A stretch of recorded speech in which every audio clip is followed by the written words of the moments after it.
Alright, this time around, I want to talk about a couple of fics I didn't mention in the first journal, mostly because I forgot. And it's going to continue on the topic of wanting to use students as the protagonists for these fanfics. So to start, there's one storyline that I was trying to develop for a while, and ultimately it was unable to really get anywhere because there were a lot of issues I had with the underlying assumptions made based on the cast that just made it really hard to conceptualize for me.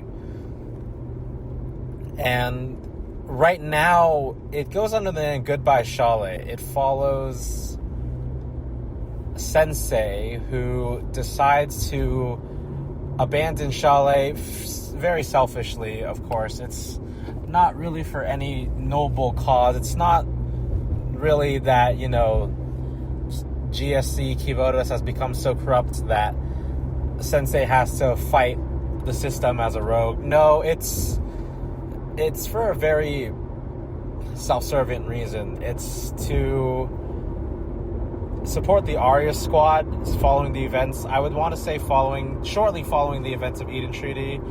And in these fics, of course, I take creative liberty with the order that the story arcs go. Just because, the plot direction's already different. Might as well play around with the detail order to get it nicely fit into how I want it.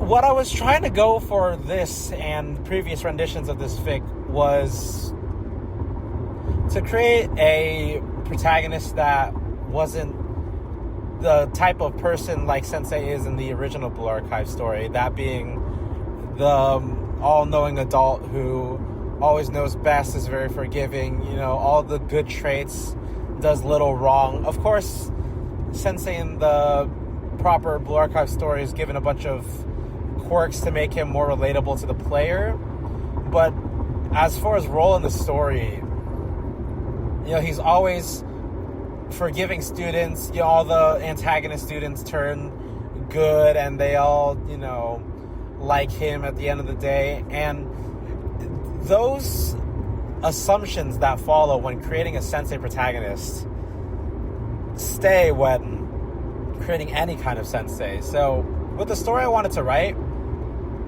where the protagonist is not that kind of ideal, perfect, and very easy to trust character, it makes it difficult to make that person the one adult, the Sensei in the story, because with the idea of creating a character that has a lot of flaws, I don't remember if I touched on this, but the problem is that it makes little sense for that person to have become Sensei in Kivodos, because realistically speaking, the person who becomes Sensei in Kivodos is likely the most ideal person to be Sensei, or at least a very ideal person if there are multiple.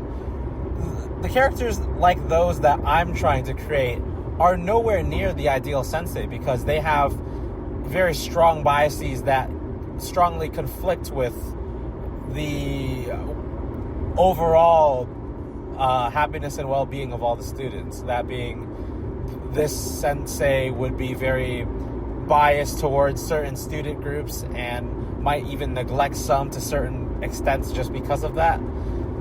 And so, even though I could obviously change a couple of details and assumptions about Sensei just to make that work, just the fact that it's based on a story where a Sensei character wouldn't have those kinds of setbacks in their character just makes it really hard to continue on.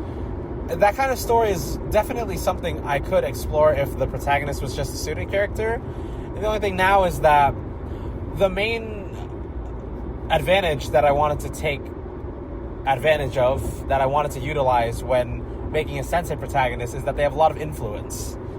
And that makes it easy, to create very large divides between a sensei with a lot of influence, however, does actions that makes them widely disregarded or disliked by most of the student body, and therefore, is outcast in a very in their own group. However, with their large influence, there are some students that are loyal enough to stick by them. And if we're considering the main story details, I would like to say the most loyal students are without a doubt Mika, Alice, Hina, maybe Hoshino. The problem here is that in the canon story, all the students love Sensei. Sensei is beloved by almost all the students. And there are many that he's helped across all the story arcs, over the course of all the story arcs. And so it's very unlikely that if we follow all the canon events, there would still be students that have their grievances with Sensei. And so that's one of the reasons why having a random student protagonist who is not in a high position of power or authority like Sensei's would be effective here. The only other problem now is that, like I said, with the lack of influence, is it believable to have a student, albeit the protagonist, have these large followings? And I don't mean large as in like a couple hundred. Even like a dozen is already large to me, because what student is Hina, Makoto? But other than that, like, what typical student is influential enough to just command other students from either independent groups like Arius or Rabbit Squad, or even students across districts under their command? So that's why I'm in a really weird middle spot here, where I simultaneously get some benefits from using a sensei and some benefits from using a student, but then they lack a quality that the other type of character has that I would want. And I'm still going to probably stick with the student route, because building influence is fine, but with the adult sensei character, scrubbing that, authority, that the only adult, that being sensei, in the context with sensei and all the students. Obviously there are other adults, but this is the really only adult that we ever get to see that's not an antagonist. So it makes it hard to write Sensei as a character who is antagonistic to any of the students, because he's supposed to be the central authority figure that loves all. So with the story I had originally, and before Goodbye Shale, GBS, there was... what was before that? I think it was Agent of Shale. That one went nowhere. That one was just Blue Archive story, but I wrote someone else as a sensei. That one was doomed to fail by a large margin. Actually, no, it wasn't Agent of Shale. That was the very first one. Before GBS, it was SMG Sensei. The concept of that... Now, here's another problem I ran into with the whole sensei aspect. SMG Sensei's intention, as the name might suggest, is to write a sensei who directly engages in combat with the rest of the students and whoever he's commanding. The problem here is that there are two major problems. One is the one I've talked about already, is the influence thing, the authority thing. The second problem is that there's a very large strength and endurance gap, because either Sensei has Arona and the Shidden Chest, in which he's basically invulnerable, or he doesn't, and he would lose every fight just by sheer lack of natural defense.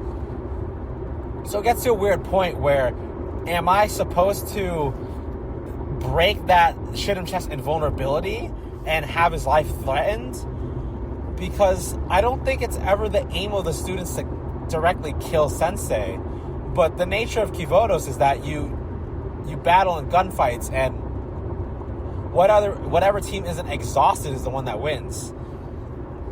With Sensei, he's either invulnerable to the point where he can't lose, or that invulnerability is breached and he just dies.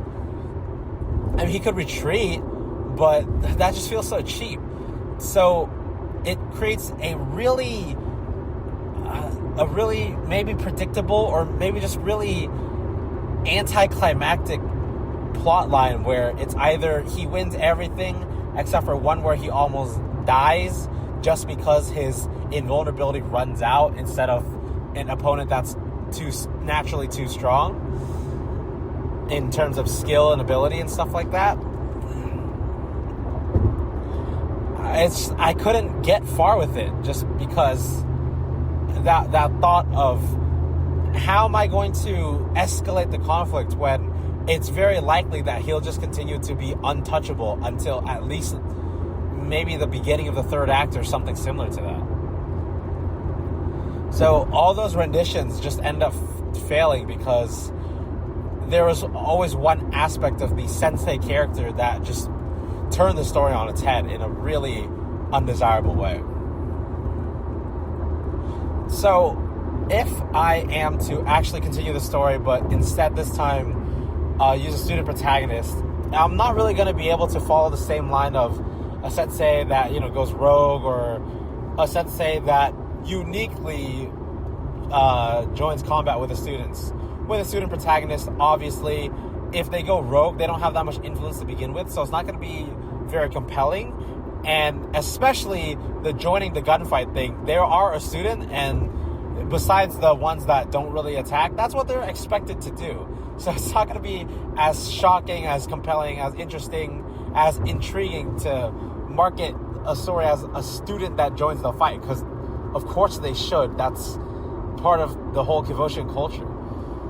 So I'd have to tweak the plot elements a little bit, and I did think about it for a while. I didn't really get too far because I was still unsure if I wanted to give it another shot with a student protagonist or just leave that idea behind and try to think of new ideas with at least a small amount of variance from the original plans that I had. And even though I had a couple ideas, I developed a couple, what ends up happening is that it's just sometimes the ideas are too extreme, or it's not really what I want to write, but it's the first thing I can think of that would make some sort of sense. So one of the ideas that I thought of was, see, this is where it gets weird. One of the first ideas I thought of was a student group that takes on bounties. And I don't know if I would want to establish that death is common in that universe of Kivodos, or if bounty just means performing non-homicidal acts. And I probably go with the latter, but I don't know. It's the main issue with Blue Archive and stories of that nature is that death is usually handled as either a non-topic, a topic exclusively to Yume, or a topic that is incredibly heavy due to how scarce those occurrences get. So it either is something that doesn't occur at all, or occurs so little that every single moment is so meaningful that you can hardly use more than maybe 2 or 3 deaths in a story before it's like, okay, this is getting out of hand. Especially if we assume that Yume was only one of only very few events of untimely deaths. And even though I'm inclined to go for the latter option, the non-homicide option, just because it makes more sense in that context, I still feel like a story where contract killing is a huge problem in the city would be more interesting, even though the topic of death is very unique at Kivodos, and it wouldn't really make sense to have that kind of story. Another story was kind of a bit of a different approach, and this one I would say has good promise, but there's a lot of implications with this story that I just don't want to get into. So we have what I have is the student protagonist is a student from Gehenna who, during the rule of the tyrant emperor, decides to rebel against her and overthrow her. What I planned was that she would be aided by Hina and Makoto, who would work together to, form a plan and movement to stop the tyrant.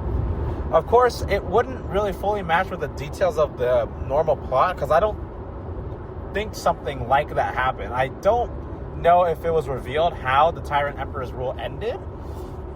Maybe it's just related to Giuseppe Perez and nothing to do with really Hina or Makoto. But I think it would be interesting to explore a story where Hina, Makoto, and the protagonist student, do this sort of underground rebel type of story.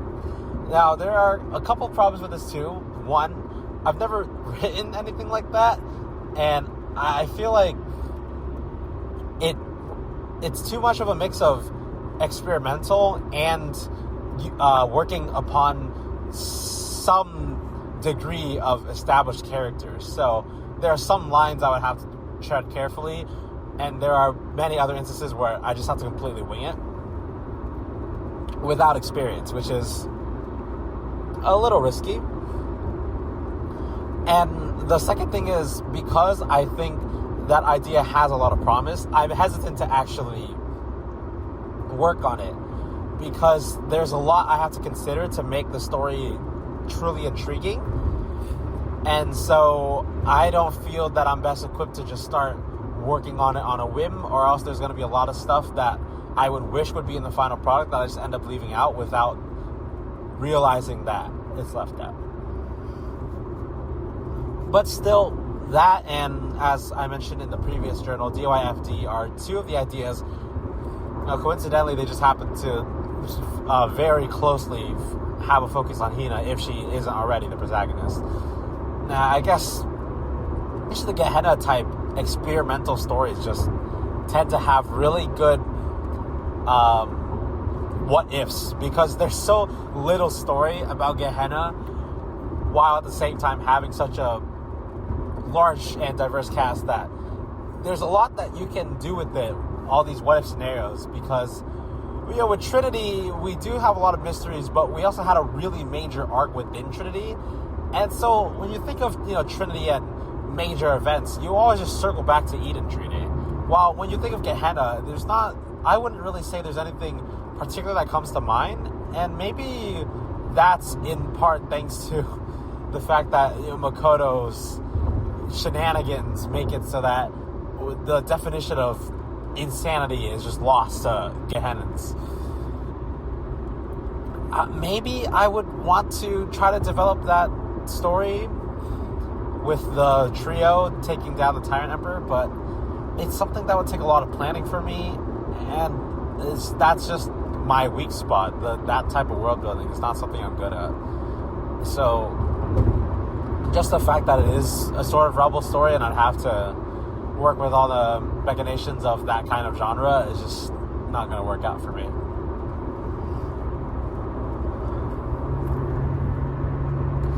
I don't remember if there's anything else that I had in mind. I don't really have that much going on, because I've been trying, even though I write so little, I've been trying to focus all of my attention onto at least just a couple ideas at most. And so I guess that's probably why a lot of my work in progress fan fictions get left in the dust, because I'm focused on a very select number of stories, but that select number shifts between story ideas so often that I can never truly tell, I can never truly stick to one and develop it to the end. It's a really bad habit, but hopefully, to be optimistic about it, hopefully I can make the best of that and actually be able to keep up with all of those ideas and actually just create a whole slew of bangers just out of the blue. Until then, I'll keep drafting, keep thinking up stuff. This one's going to be a lot shorter. Obviously, this time I didn't have the whole first journal introduction stuff. And this is mainly also just a continuation of the first journal, so I'll probably just dub it 1.5. It just includes some stuff that I forgot to talk about and also didn't have time to talk about because my drive was over. And it just didn't slip my mind, so I wasn't really, that I was literally not able to talk about it because it didn't come to mind. So this will, officially complete that entry and all the thoughts that I have for the time being. In the future, hopefully when I write more and review more fanfics, I'll have more thoughts on what I think and how I want to present those thoughts, and more ideas on how to present those ideas. So I'll leave it here for now, and hopefully there's more to come in the near future and not the far future. Thank you.